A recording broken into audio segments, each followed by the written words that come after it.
ಸರಸ್ವತಿ ನವರಾತ್ರಿಯ 7ನೆಯ ದಿನ ಕಾಳರಾತ್ರಿ ದೇವಿಯ ಆರಾಧನೆಯ ಜೊತೆ ಸರಸ್ವತಿಯ ಆರಾಧನೆಯನ್ನು ಕೂಡ ಮಾಡಲಾಗುತ್ತದೆ.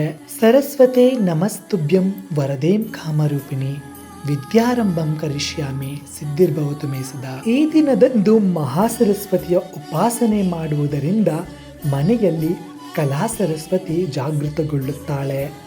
ಮಕ್ಕಳಿಗೆ ಜ್ಞಾಪಕ ಶಕ್ತಿಗಾಗಿ ವಿಶೇಷವಾಗಿ ನವರಾತ್ರಿಯ 7ನೆಯ ದಿನದಂದು ಸರಸ್ವತಿಯ ಪೂಜೆಯನ್ನು ಮಾಡಲಾಗುತ್ತದೆ.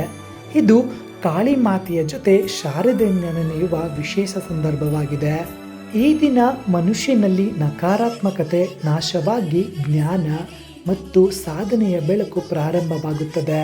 ಈ ದಿನವನ್ನು ವಿಶೇಷವಾಗಿ ಕಾಳರಾತ್ರಿ ಸರಸ್ವತಿ ದೇವಿಯ ಪೂಜೆ ಎಂದು ಆಚರಿಸಲಾಗುತ್ತದೆ. ಇದು ಕಾಳರಾತ್ರಿ ಸರಸ್ವತಿ ದೇವಿಯ ಪೂಜೆಯ ಹಿಂದಿರುವುದರ ಕಥೆ.